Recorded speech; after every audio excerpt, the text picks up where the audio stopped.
Okay, hello everyone, and welcome to week 3 of season 7 of Game of Thrones with the podcast without banners.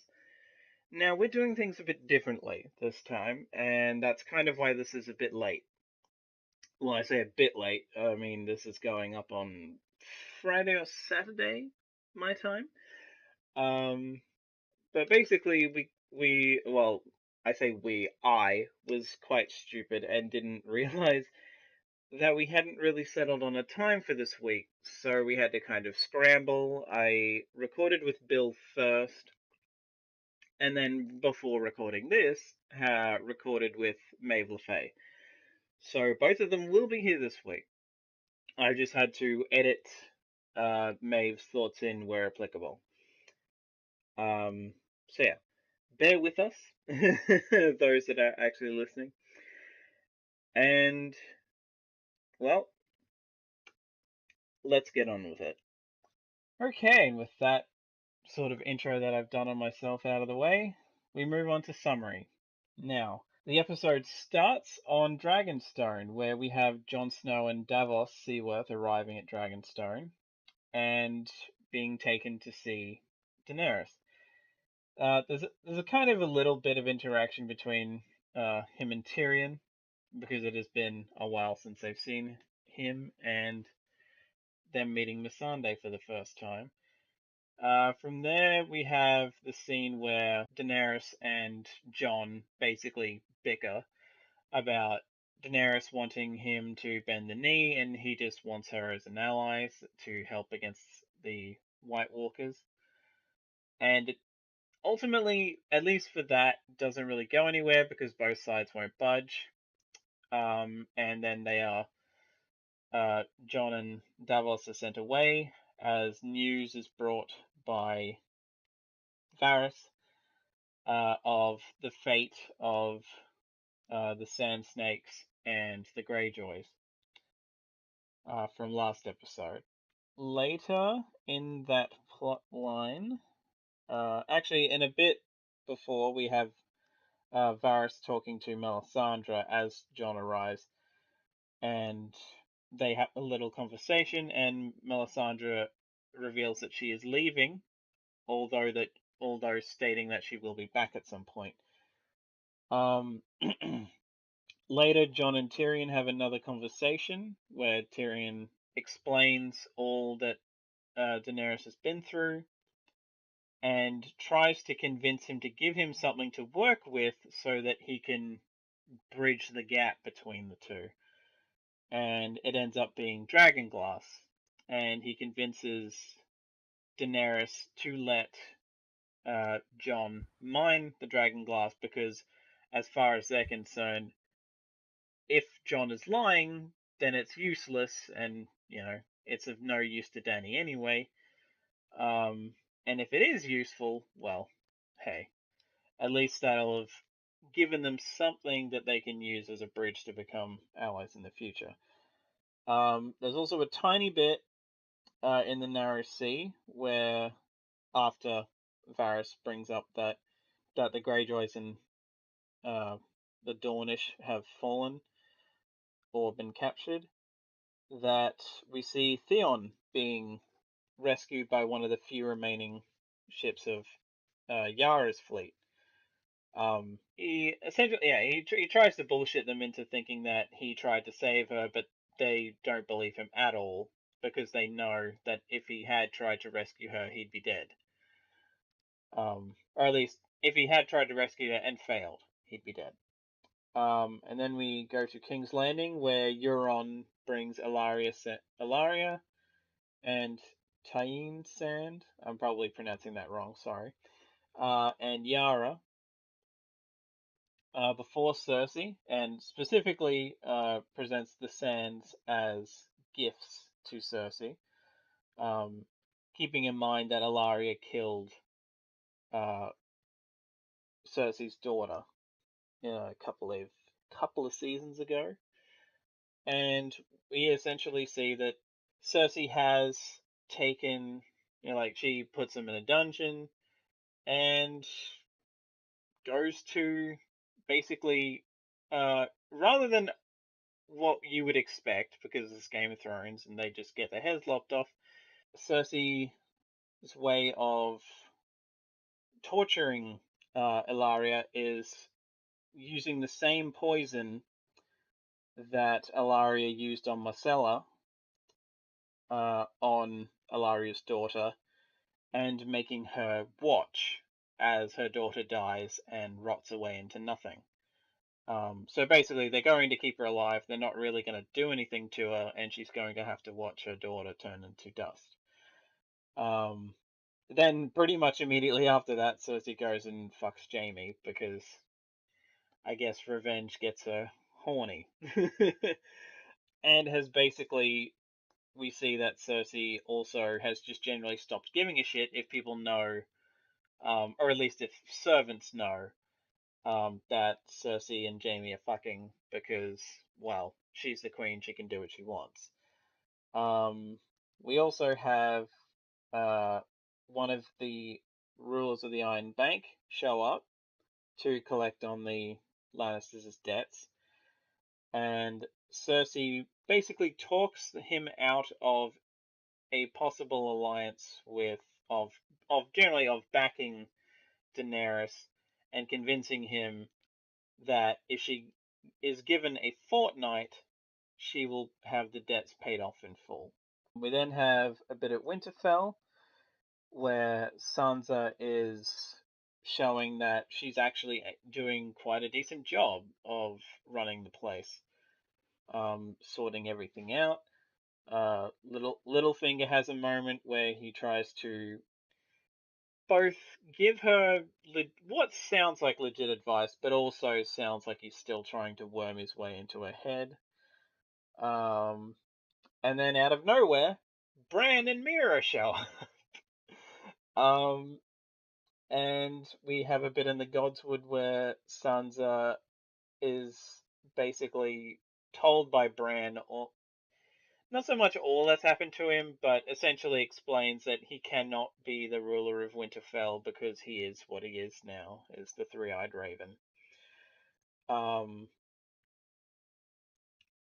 And that he knows everything that happened there, including the fact that, well, what happened to Sansa at Winterfell happened to her, which kind of triggers some memories that make Sansa basically not so much run off but walk off.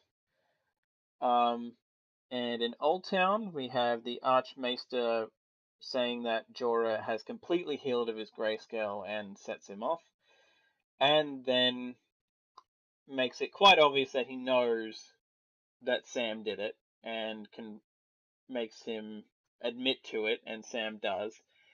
And rather than kicking him out, he keeps him around, but just doesn't really reward him for it.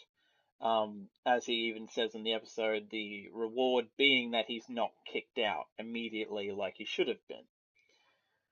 And he is just, because of his disobedience, he is assigned to copy a large number of old documents that are starting to rot. And then we have some bits that kind of play into each other and kind of with the Daenerys storyline where the Unsullied attack Casterly Rock, specifically through getting in there through the sewers, which Tyrion designed and therefore actually knew about. And the Unsullied take over Casterly Rock quite easily. However, it is because they did not run into the amount of soldiers that they thought they were going to. And Euron Greyjoy's fleet shows up and destroys the Unsullied's fleet. And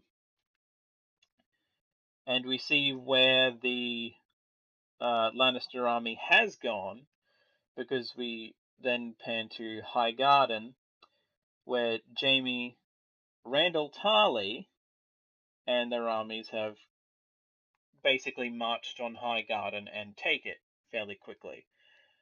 We get a little scene to end the episode where Jaime has a talk with Olenna Tyrell, and saying that he decided to give her a quick and painless death by poison rather than the rather torturous ways that Cersei wanted to kill Olenna.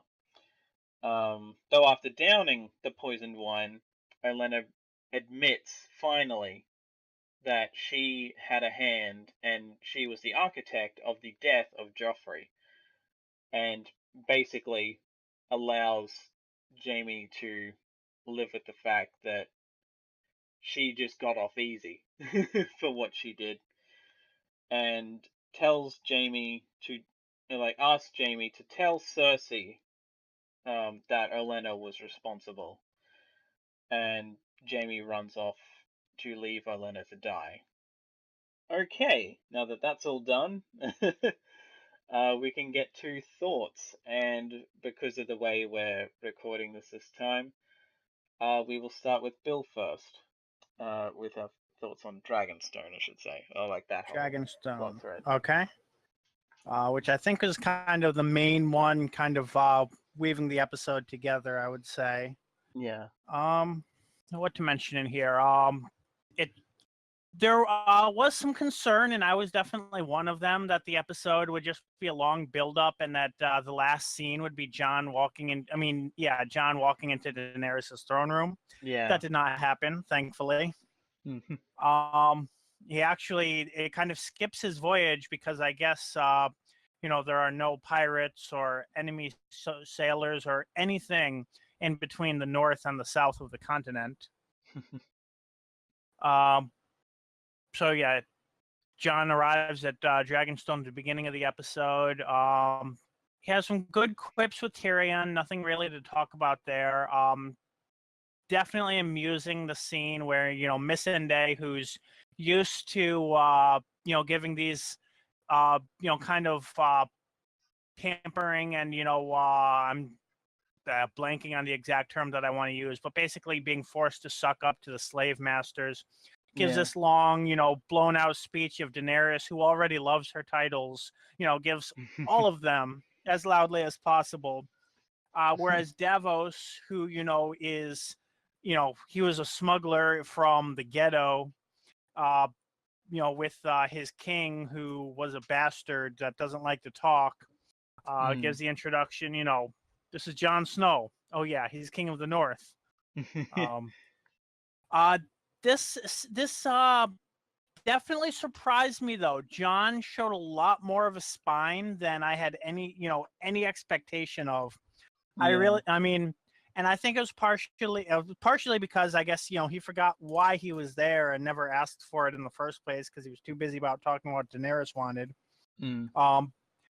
But she didn't demand anything in exchange for the dragon glass, so he really didn't have to, do anything. But I was surprised, how strongly he came out as, being against bending the knee right away.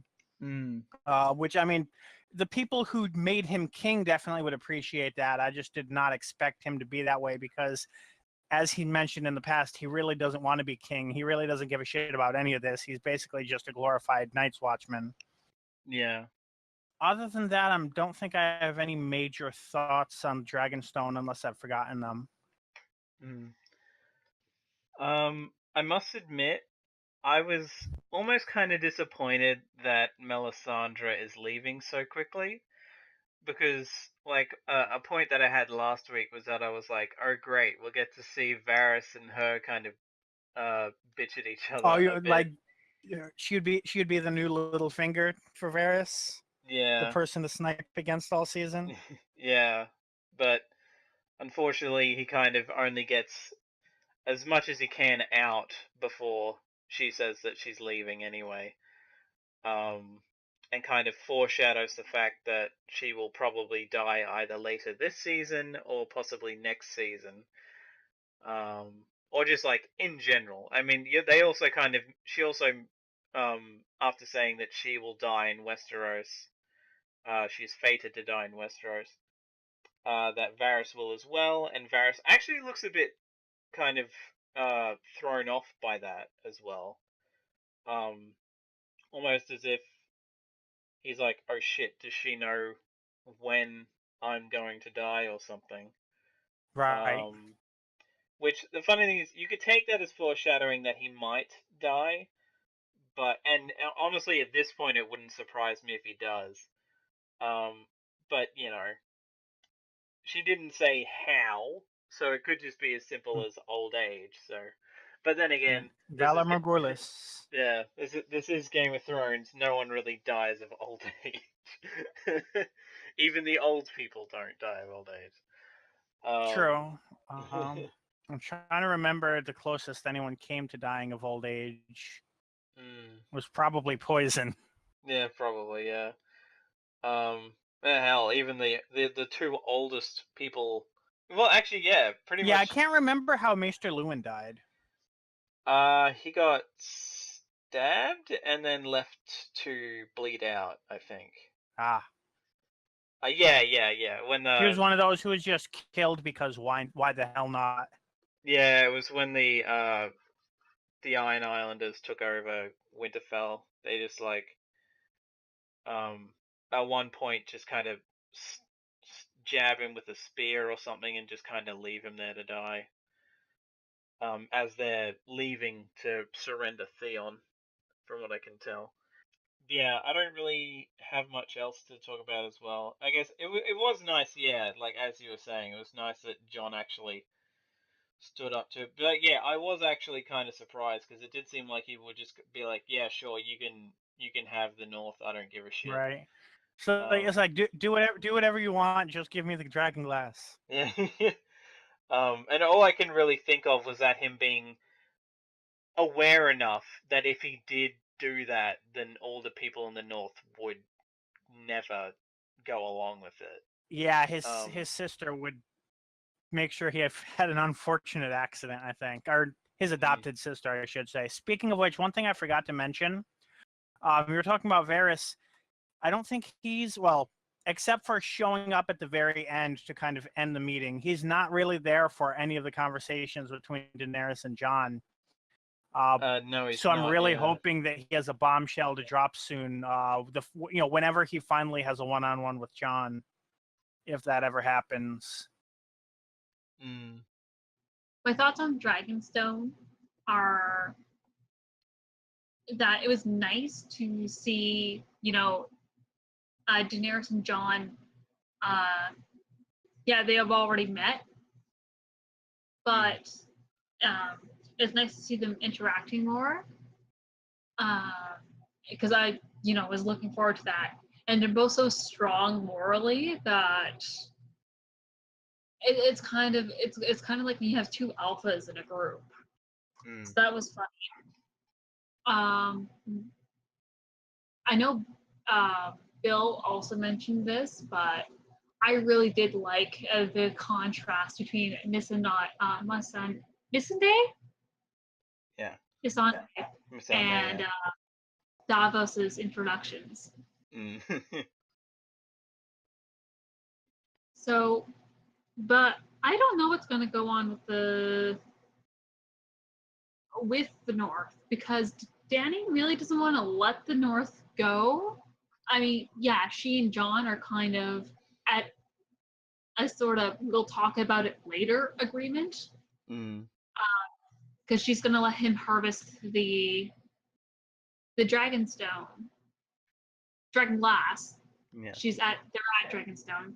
The Dragon Glass. And hopefully they can start forging weapons out of it. And to my knowledge, she has not charged him anything to trade for it. I'm hoping that they establish a working relationship.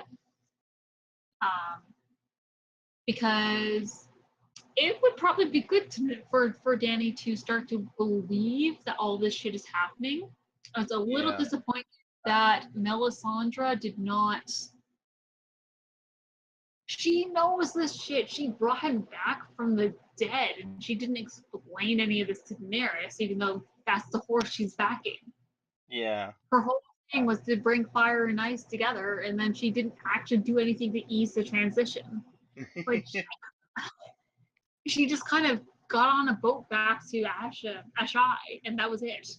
We don't see her get on the boat, but that's why I'm assuming, because she said she's going back to Ashai. So that's a little frustrating. but it is definitely interesting to see where they will go from here, especially because, like I said, Dany does not want to give up the North, and Jon, even though he kind of has no interest in ruling, he's the people that everyone has sort of brought brought up, so he can't say, okay, I'll be a lord. And Yeah. he's kind of trapped in his position because that would not sit well with the lords of the north. Yeah. And it's kind of funny that Davos talked about how Jon Snow was stabbed in the heart. And it wasn't until after that I think Dany was talking with Tyrion that she said, wait, did he say he was stabbed in the heart? Yeah. He kind of brought it up at the meeting. Mm. So it's funny, but I like I said, I want to see where everything goes. It's set up in such a way that I can't even feel confident in a prediction. Mm. Okay, from there we go to King's Landing, with you going first. Okay. So we start with the only scene that Yara's in is them being dragged through the town, and then she promptly disappears because I guess she is magic. Cersei gets her wonderful revenge scene, which is it's pretty much great. I would say that I was shocked that Tyene, pretty much stood there and took it even when the gag was taken off. At the same time, I get the impression that she was always the more passive and kind of letting other people make the decisions of the sand snakes. So I feel like she just was scrambling for something to do and mentally drawing a blank until she was poisoned and it was too late. Yeah. As for the thing with Cersei and Jaime in their room, I feel like both the cast and a lot of the audience forget that when Cersei was crowned, she basically said, I don't give a fuck. I don't care, who knows what. I don't care if the whole kingdom knows that Joffrey was, was the son of incest, whatever. She's a queen now. She doesn't care, and whoever stands against her, she's just going to kill. And I think because it was immediately followed by a season break, people tend to forget that, including the writers, or either that or Jaime just kind of, it didn't sink into his head, to really believe that she meant what she said. But once she put that crown on, all bets were off. Yeah. Mycroft Holmes comes to visit King's Landing. And that's really I don't really have anything to say there. I've seen some criticisms of the way the Iron Banker was written, but honestly, I don't know enough about the Iron Bank to really comment on those, in the sense that, with the name the Free City and everything, Bravos in general is, more or less anti-slavery. But I don't know if that carries over to the Iron Bank, considering they're effectively an aristocracy, 100% capitalist. I feel like they, of anyone on Bravos, really wouldn't give a shit. Yeah, and it is So kind of I really. Yeah, it is kind of implied that her knowing that isn't even necessarily general knowledge. It's just that she had people who found out for her that they were dabbling in the slave trade. I guess the one thing to take away from that bit, because I don't really have anything to add about anything else from that, was the at the time of the episode that it falls in, the fact that Cersei really has gone all in and is like, okay, either I win or I lose, but I'm putting everything into this. That she's like, give me a fortnight and I'll have paid all my debts off. Because the way that she's even saying that kind of implies, okay, so does that mean she expects this war to only last 2 weeks, or as far as we see later, she probably now has the money to pay them Right. off Yeah, and I get think it them might be out of the more way. that. Yeah. But either way, it is interesting to generally see that with this whole plot with King's Landing, that we are seeing that they're basically on the winning foot at the moment. Right. And by the way, that does kind of what you mentioned about her basically having it does kind of suck, because it's kind of been subtly built up through the series that their debts to the Iron Bank might be what finally does them in when they're finally written off as being, more of a risk and, not enough of a profit, and, they just side with somebody else. And that, it kind of looks like they're just wrapping up that plot with a bow and throwing it out rather than following up on it in any meaningful way. Yeah. Yeah, I can see that, especially with how, though actually now that I think about it, I did have one thing, and that was Ilaria Sand being alive, being kept alive, which means that maybe there is a slim Maybe chance, she might escape. yeah, in some way or somehow be rescued by, I don't know who, but someone. Um, Honestly, something that I didn't mention last episode that I will mention now is I'm glad, because the first thing that came to my mind last episode when Ilaria Sand and her daughter were kept alive was my mind went to the darkest place and was like, oh my god, they're probably going to rape them. Yeah, that a lot of people had that feeling.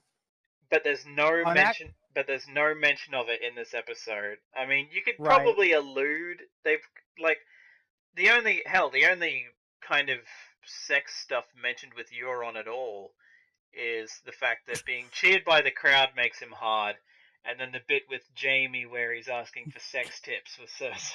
Yeah. Actually, one thing I did forget to mention with Ilaria is that, I mean, Dorne in general has been shortchanged in the show.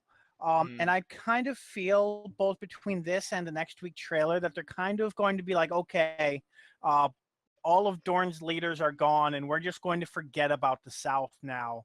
We're not even going to deal with the fact that there's still people there, and it's just going to be with the death of its leaders, the Dornish army is just going to roll over and die, which is kind of disappointing. But I can kind of understand it just with the way the show's been written thus far. Yeah. It's why I'm kind of holding on to hope that something will happen with Ilaria. Because it would be interesting if she was able to be freed and then, like, I don't know. But I guess that's also the thing. That might be part of why she's been kept alive, is kind of, okay, this is why Dawn won't do anything, because they've got her captured and alive, whereas if she was dead, they would probably just rise up in rebellion. But with this hanging over their heads, there might be it might be also kind of double as a thing to keep them in line. I will say, with the way the show is, basically the main person, with the books, with the way the books were, and the main person who was doing everything in his power to keep Dorne from just going to war with King's Landing in the first place was one of the first, is one of the first people that died in the show. So I would kind of feel like, just looking at Dorne right now, with all of its leaders being, one after another, just being killed by, effectively to them, Northmen, even though obviously not from the North as we know it. But they would just be getting more and more pissed off and more ready to just march north. Yeah. And I guess that is something that it could come into play. I guess it ultimately just depends, right? Though. Yeah, like Jon Snow is outnumbered and surrounded by Lannisters, and he's losing, and then all of a sudden the Dornish army just comes in and wipes the map clean. Yeah. Which I guess that even could be a thing that actually, that seems to be Jon's strategy for major battles. Looking back at last season, yeah, lose until somebody else shows up. So the big thing is there's a lot of sort of specifically at King's Landing, there's a lot of characterization of Cersei going on. How she's handling the rule, which is poorly. She's power hungry. She's, not doing much. And then there's also the revenge plot, where Euron finally comes back with his gift, and it's not Tyrion's head like I predicted, which is good because I like Tyrion and I like Peter Dinklage, so kind of don't want him to go away. But I thought he was the big target. Mm. But yeah, so that scene was really, really interesting to watch.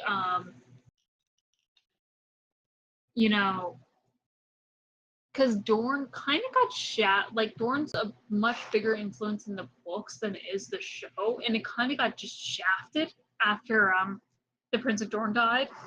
Mm. And then they're like, okay, fine, we'll introduce the Sand Snakes and all this, but they're barely touched on, and now they're all dead. And Illyria, who I feel like I thought she was going to be more of a major player, she's going to, I think, starve to death in that dungeon after I forget her daughter's name dies. Yeah. So that was really fucking brutal. Mm. So that was also a really powerful scene, and the mother-daughter didn't even really get to say goodbyes, even though they're in the same room. They're gagged, so they couldn't do any. However, Dorne may come up again, and there may be another vengeance plot. I think the Dorne cast right now, the existing Dorne cast, is gone. Yeah. So that was the big thing in King's Landing. That and the fact that Cersei doesn't give a damn who knows she's fucking her brother. It's like, I do want to say I mean I don't know who it would have gone to, just where it's all in turmoil anyways. But I always found it surprising that Cersei got the crown, just because Westerosi culture is so much like medieval England. You'd expect them to pour over until they found a Baratheon.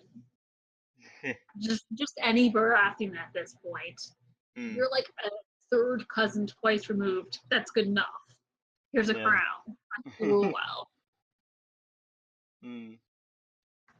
So, I think she knows just how fragile her role is. So, I expect her to get only more brutal.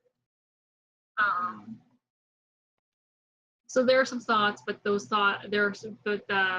thoughts I'm thinking of in the future will apply more to Highgarden, which I think we'll talk about separately, right? Yeah. Cool. So now we'll move on to thoughts on Winterfell. Yep. Sansa was definitely showing some potential as a great leader. In a way that was very different from someone like Jon or Robb. She was really, kind of looking at, how to deal with, grain stores and things like that her brothers never really gave a crap about because it's not a military issue. So she's definitely shown some potential there. I will say they called Sansa to the gate.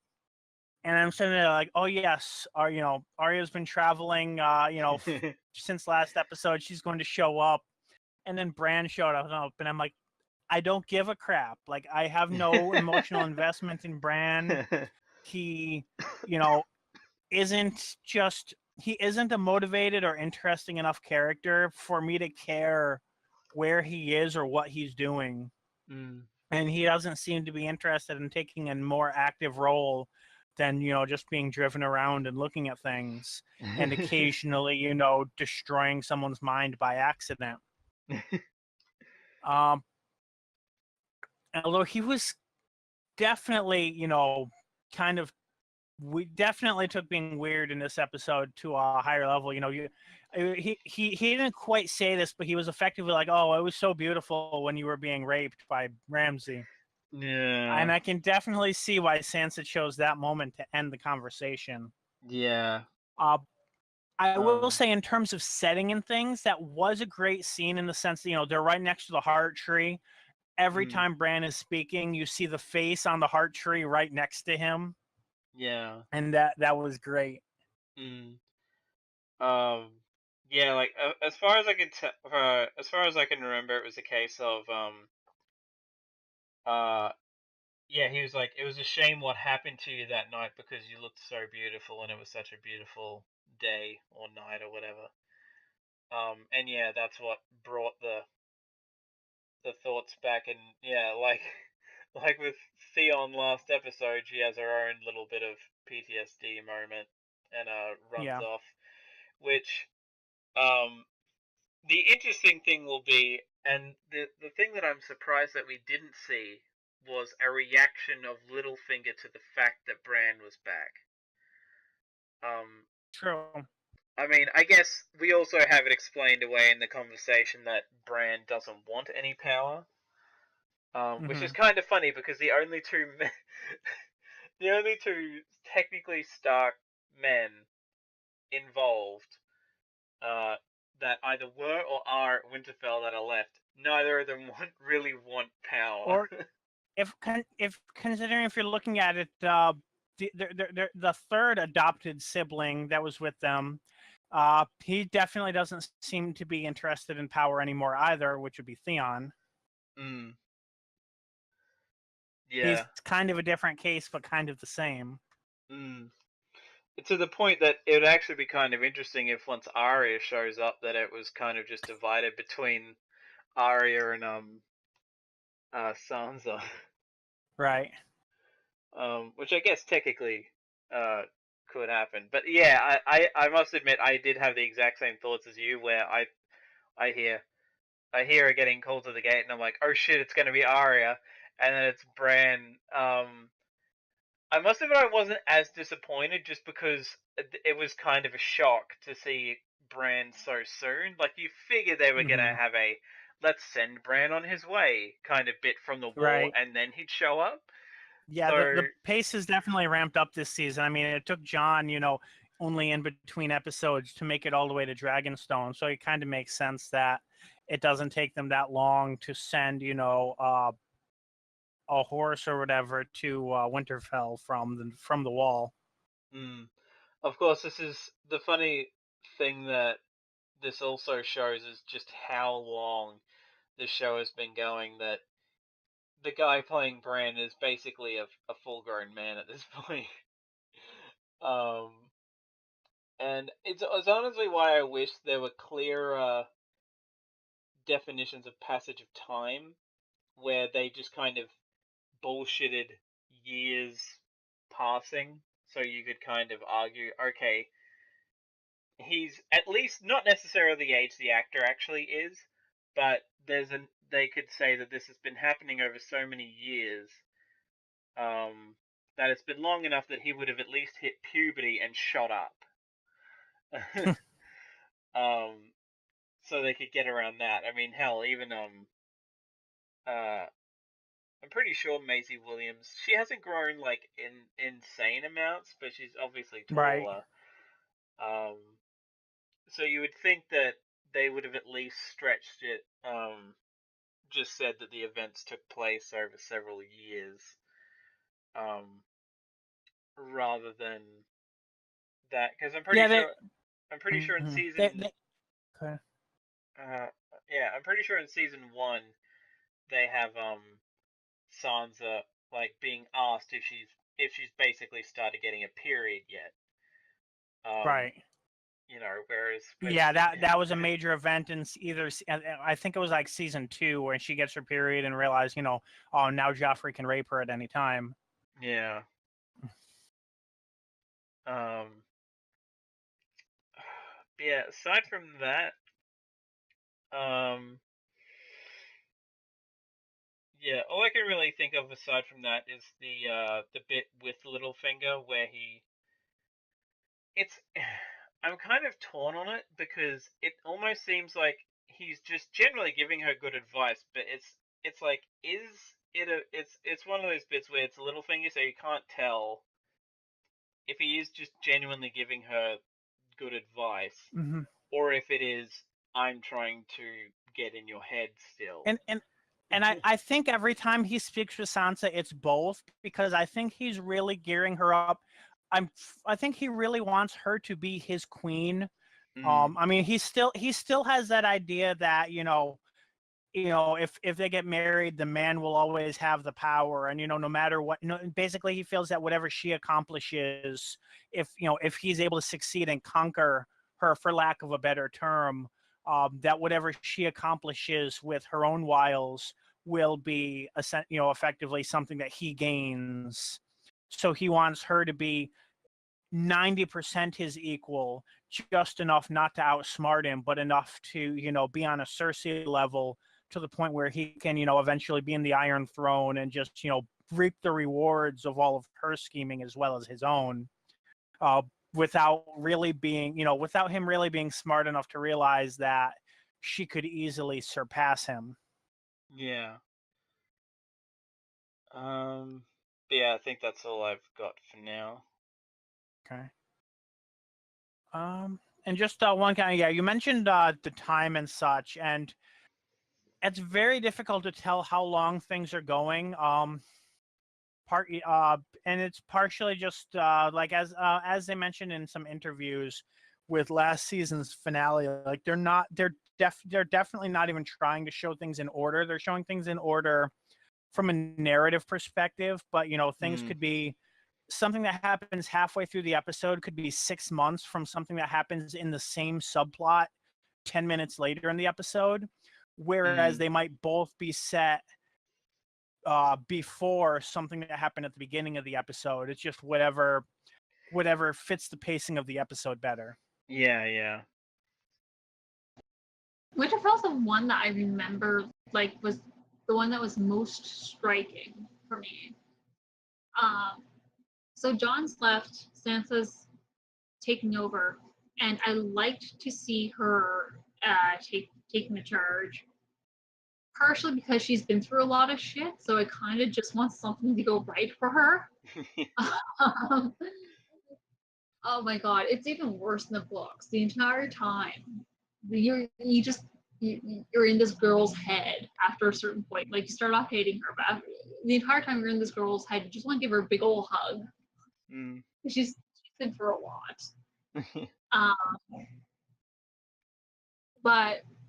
And I liked that she was doing things that we had not previously seen rulers do on the show. We've seen them talk about that. We've seen the advisor say, "Hey, we need to think about resources." But Sansa's like, grain stores. Also, when you're making the armor, so we can go fight the undead, put some leather on the other side so you don't fucking freeze to death. Stuff like that was interesting to see. Especially when you consider the evolution from the 13-year-old girl who, wanted to be a Disney princess to this woman who was ruling. And then, as that's happening, Bran comes, and I was so happy to see those two get reunited. Like, I kind of wanted it to be Arya. The person I was watching it with and I looked at each other and we were like, "Oh, it's Arya," and then it's like, "Oh, it's Bran."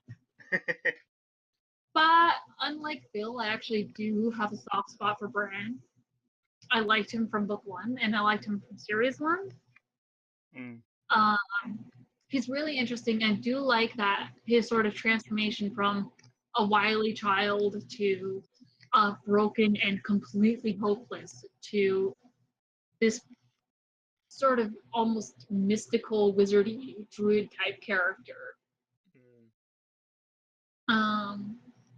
The conversation at the Weird Tree was odd.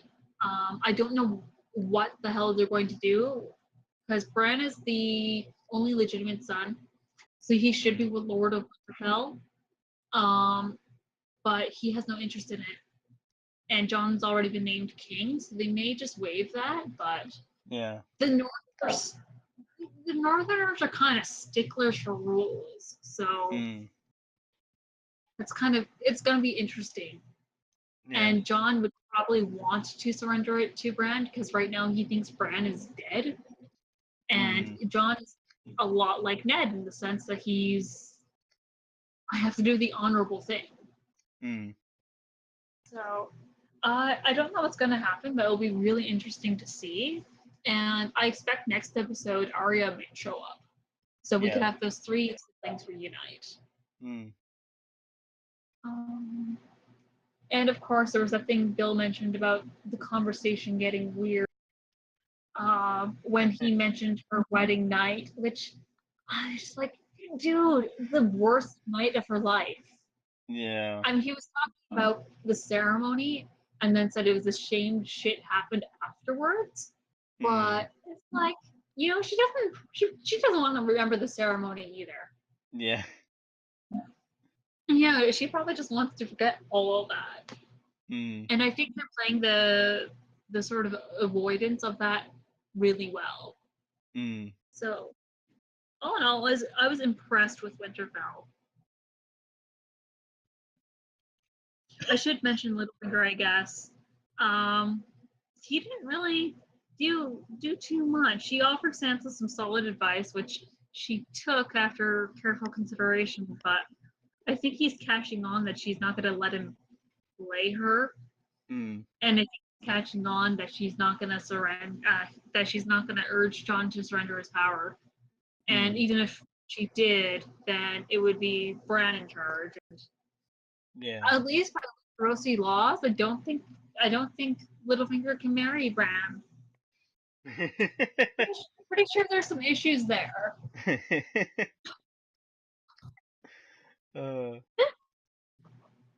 Okay, now for our thoughts on what happens in Old Town, which not really that much to talk about, but yeah. Yeah, it's weird. I mean, on one hand, things are a little rushed there in the sense that, you know, something advances the plot every episode, despite the fact that it's in a setting that you'd think wouldn't. On the other hand, things just feel so slow compared to everything else that's happening, because the pacing is just really wonky on everything, and the Game of Thrones is becoming so rushed that Old Town really can't do anything that matches up to the pacing. Yeah. I think it makes sense that Sam's reward is that he was rewarded by not being thrown out, and then, you know, here's your daily allotment of work that you were going to get anyway. Yeah. It seems like they're hinting that, you know, Sam's ability to follow directions is going to make him much greater than other people or something. Which is, you know, I could kind of see it, but at the same time, it seems kind of weird. So I'm wondering if there's going to be more to it than that. I have a feeling, you know, that Jorah, based on the pacing we've had so far, I think Jorah is going to show up at Dragonstone at the beginning of next episode. You know, they'll share stories of Samwell or something, and, you know, bond and things like that. Yeah.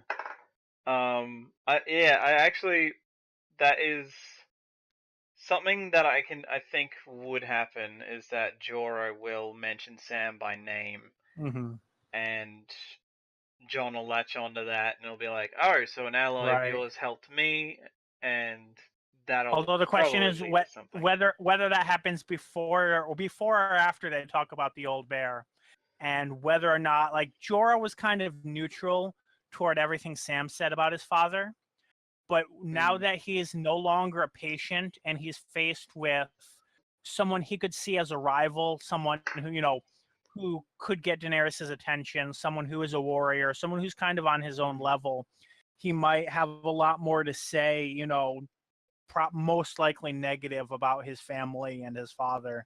And that could, you know, lead to some sort of confrontation between the two of them. Yeah. And I guess at the same time, this also leads to something that I'm pretty sure you mentioned last time, where now that Jorah's cured and is heading back to her, she'll finally actually have a military advisor who actually knows what they're talking about. Right. Rather than having Tyrion come up with that, where the only battle experience he really has is Blackwater Bay. Right. And even that was kind of luck. And it was... I mean, he did really good in the sense that he came up with a lot of strategies that would never work a second time. Yeah. And he did a good job. There was also the fact that he did a remarkable job of rallying people, considering it's something that he neither has the talent nor the inclination to do most of the time. Yeah. He really put through his all into that battle. At which point, of course, his family decided that he was, a used up tool that was ready to be discarded. Yeah. And I guess the other funny thing was, I'm glad that while they did, like, I think even you worded it this time as you were wondering if they were gonna Dumbledore it with Sam, where he'd get like rewarded for this rather than punished. But I do like that the only reward he gets is not getting kicked out, and it's like, but Right. you're still gonna have to do all this shit. Like, they immediately throw him into, okay, all these are starting to rot, and there's these paper mite things in them that like eating flesh, so you might want to be careful. And he's got to copy all that stuff as like a punishment, essentially, for what he did, but being rewarded in the sense that he doesn't get kicked out. Also, this kind of answers the question of the fact that, would he actually have infected himself? And the answer is no, thankfully. We don't have to deal with Grayscale Sam. Yeah, and they kind of, figured that out pretty quickly. He's like, just by looking at you for a few seconds, I can tell whether or not you're infected. And okay, like that, unless that's just an example of shoddy medical practices that's going to bite them in the ass down the line. Though I guess, though I did find it funny that Jorah immediately put back the clothes on that he was wearing when he had Grayscale. I'd want to burn that shit. True. True. Yeah, it's like, you might be infectious and get other people. Oh, no, but you're fine to put the same dirty clothes back on. Yeah, like you'd think, unless it was technically different, because I don't know. It looked like the same shirt, but maybe it wasn't. Because I think his other one was like bloodstained and stuff. So I could be wrong. They might have given him new clothes. And if anyone who's watching this can tell if that was the case, let me know. But yeah, as far as I can tell, it looks so weird that he was putting the same clothes back on. But yeah, I'm honestly, even though it's a bit hand wavy that they got Jorah in and out of the situation so quickly, I'm glad that he'll actually stick around, because like it's the one kind of thing of, okay, we have all this stuff of Daenerys on the back foot now. Here's this one thing that might turn it back around for her, because I kind of pictured Jorah showing up and being like, "Wait, you did what? That was never gonna like," and like finding out all that's happened. He's probably gonna be like, "Well, I wouldn't have done that. I would have done this." Yeah, oh God, that was really amusing. First of all, I know you already mentioned this, and I did say before we started recording that I was going to avoid repeating, but the fact that he put on the same clothing, he's like, "Oh, you're ready to go," and it's like, "I know." Like when Shireen was infected after she was, cured, they burnt her doll, the doll that gave her it. They burnt her clothing, her swaddling blanket. They burnt everything, including the crib. So it's like, maybe they're just gonna overlook that. Maybe it was supposed to be different clothing. That irked me because yes, they don't understand germ theory, but they do have like Sam was wearing gloves and and an apron when he was cutting away. So you'd expect something. But other than that, I liked that the Grand Maester was kind of proud of Sam, but also, don't fucking do it again. It's like, you did something right. That man is alive because of you. Don't fucking do it again. I suppose you expected congratulations. Well, you haven't been expelled, have you? So you're still allowed to be a wizard, Harry.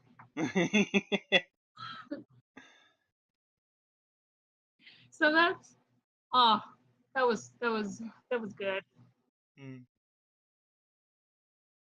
I am interested in seeing Sam sort of progress more. And hopefully he will be able to get back up to the wall soon. But I am enjoying Old Town quite a bit.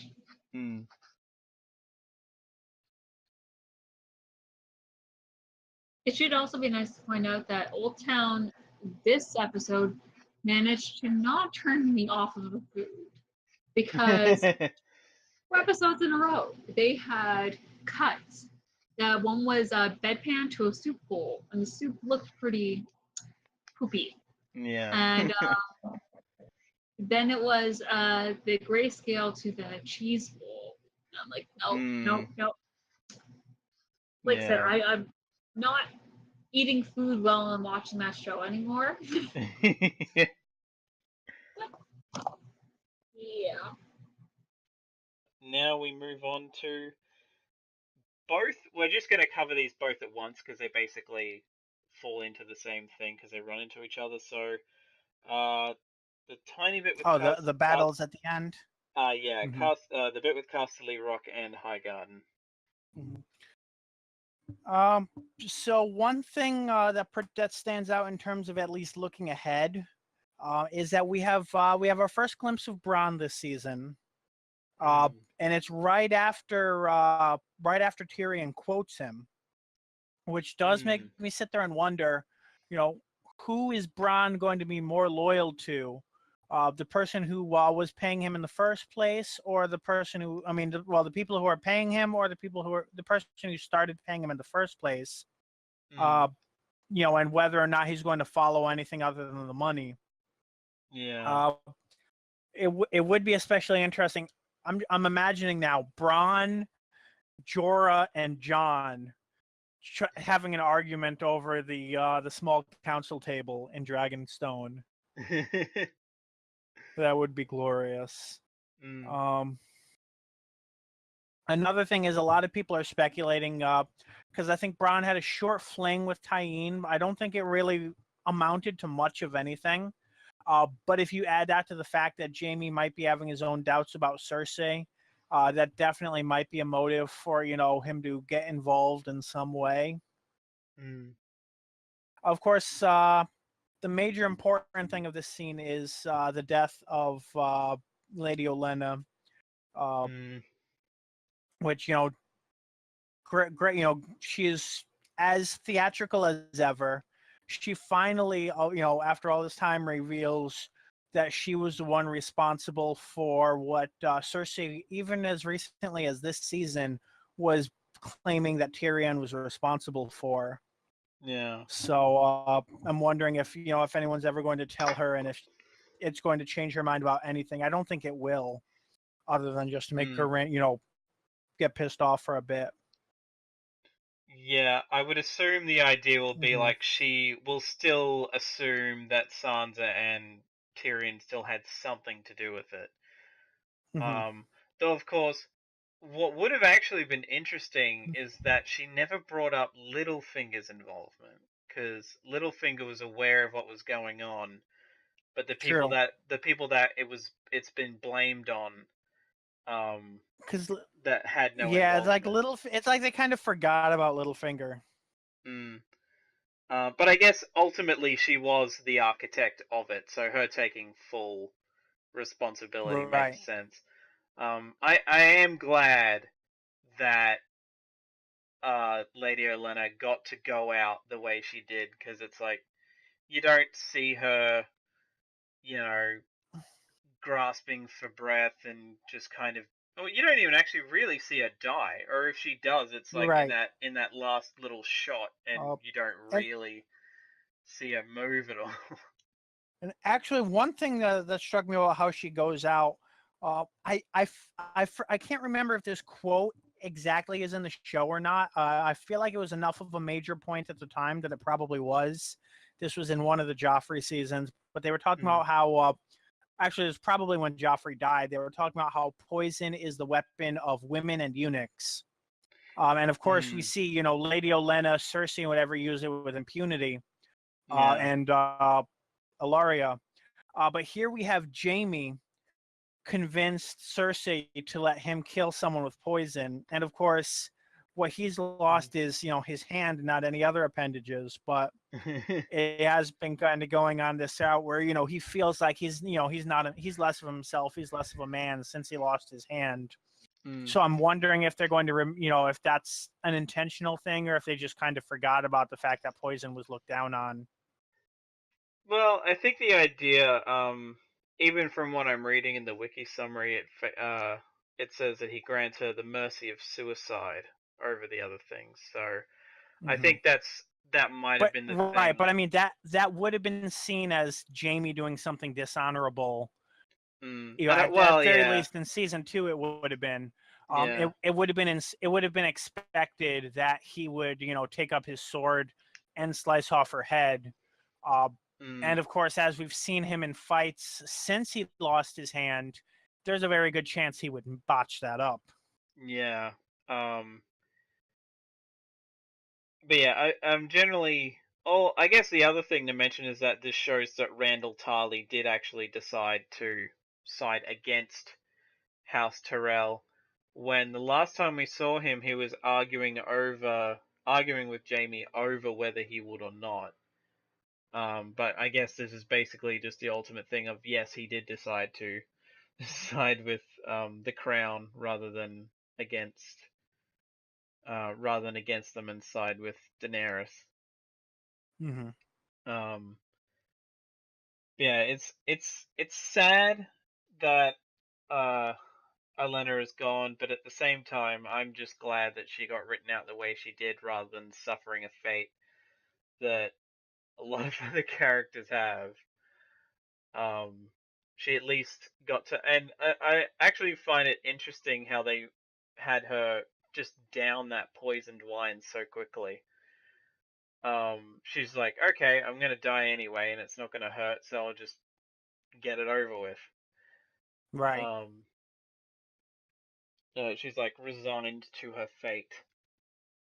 Though obviously, of course, gets the last laugh of getting it out there that she was the one behind Joffrey's death, and that essentially Jaime allowing her to die the way she did gave her an easy way out, as opposed to what he probably would have done to her had he known at the time.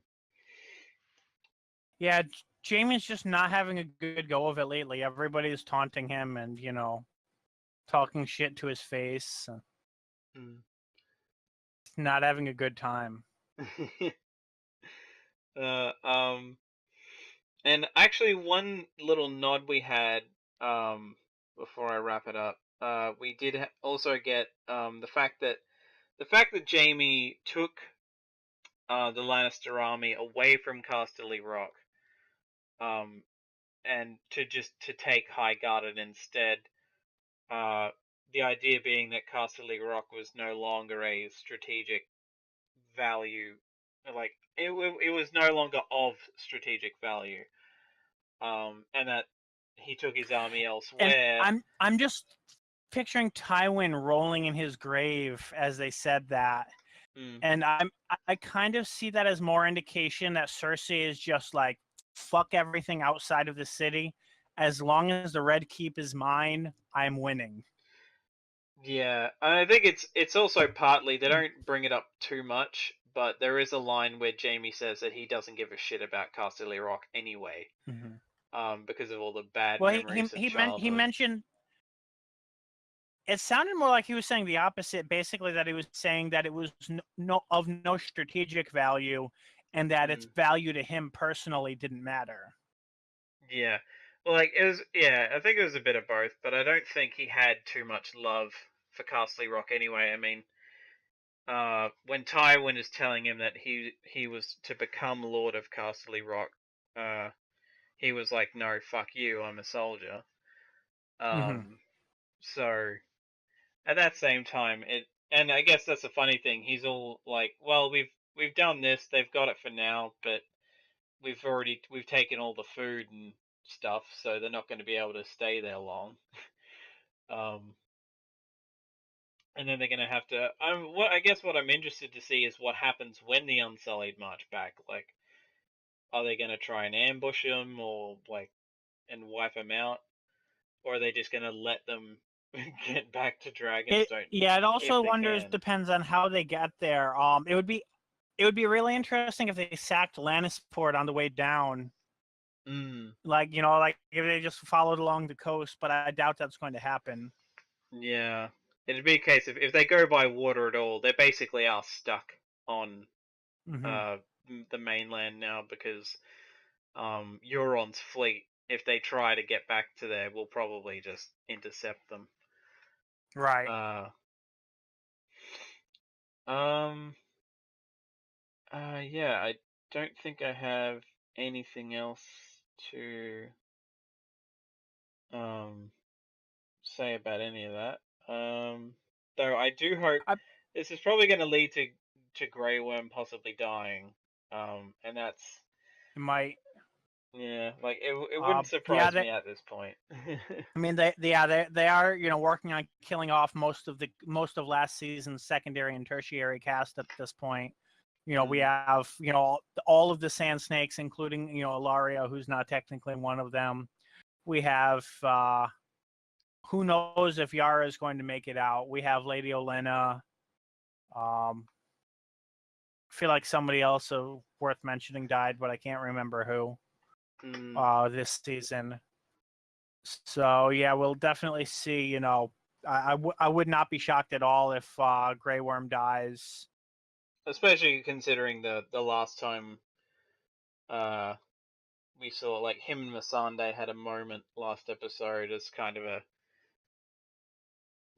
having a moment in case he never came back, because they expect him to not come back, possibly.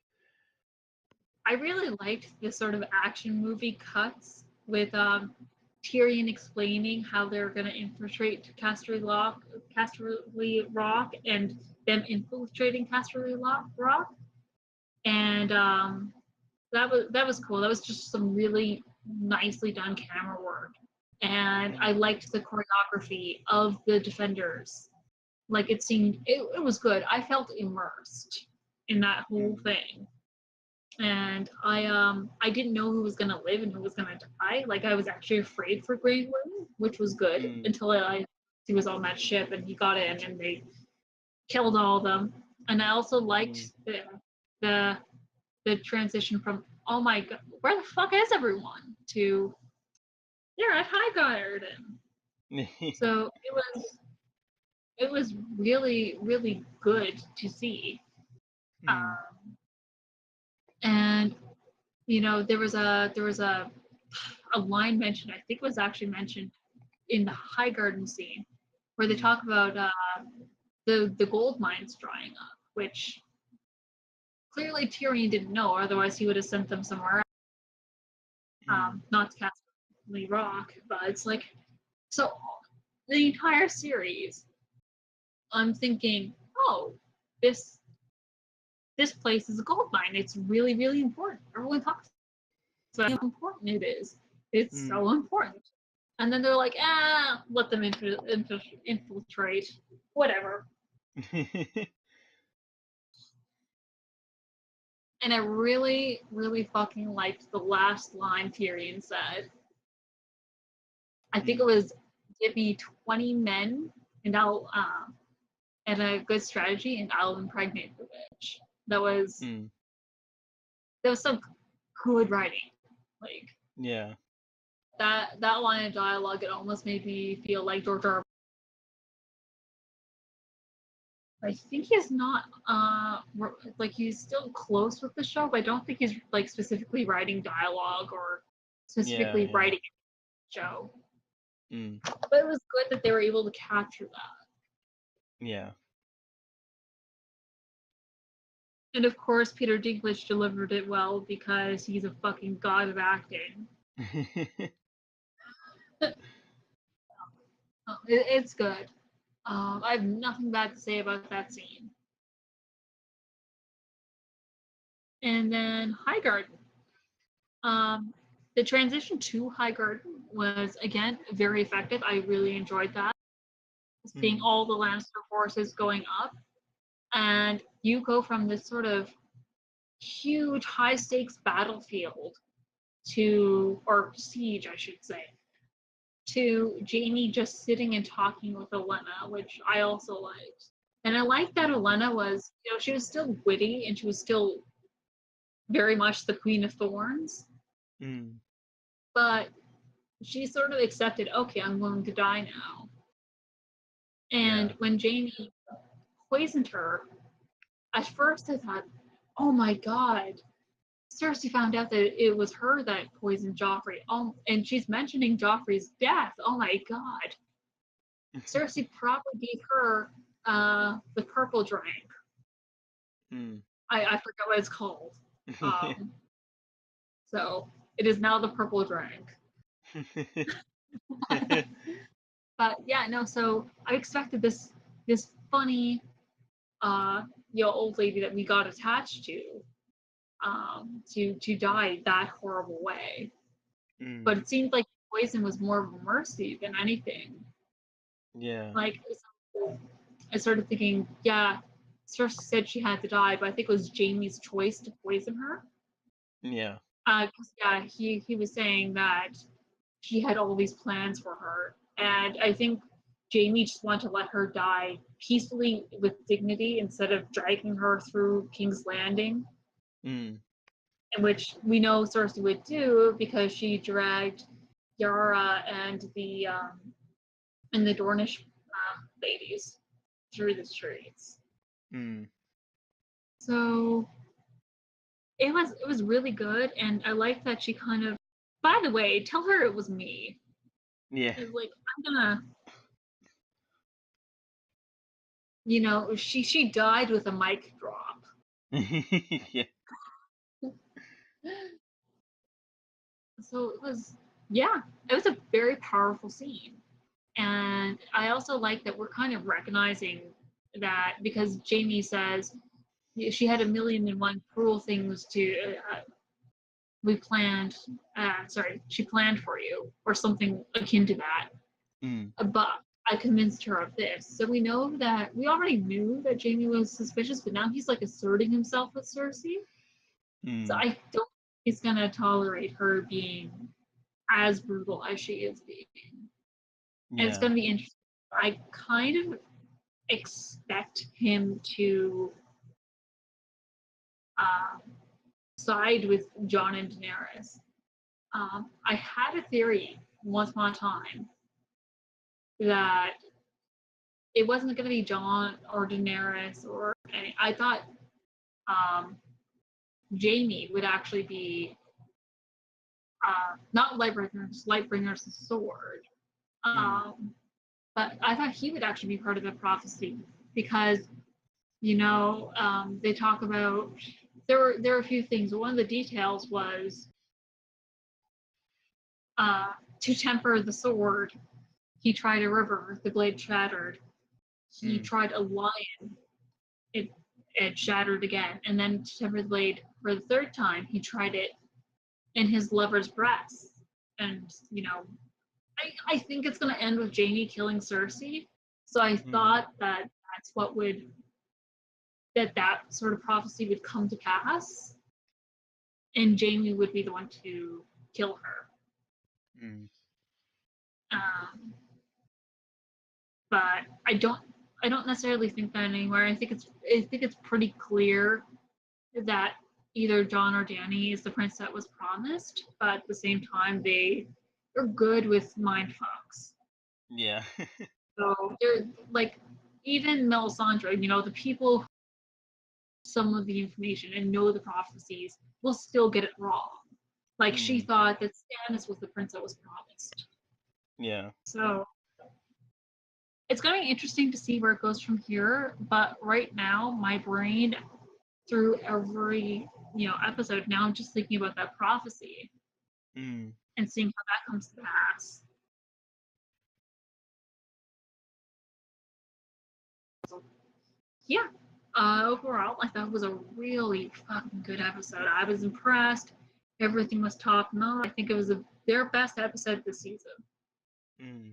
I say about the third episode, like they have a lot of room to improve, but it was really good. Mm. So in any case with that, we will call it there. Now, thank you for listening to this if anyone has. This is obviously done in a very kind of jigsaw puzzle kind of a way. But hopefully it worked out. We might we will probably try not to do this too much, but if this is what we have to do, we will probably continue to do something like this. So I'm Thomas Fireheart. I've been joined by Bill Sylvia and Maeve LeFay, and we will see you next time for episode 4, The Spoils of War.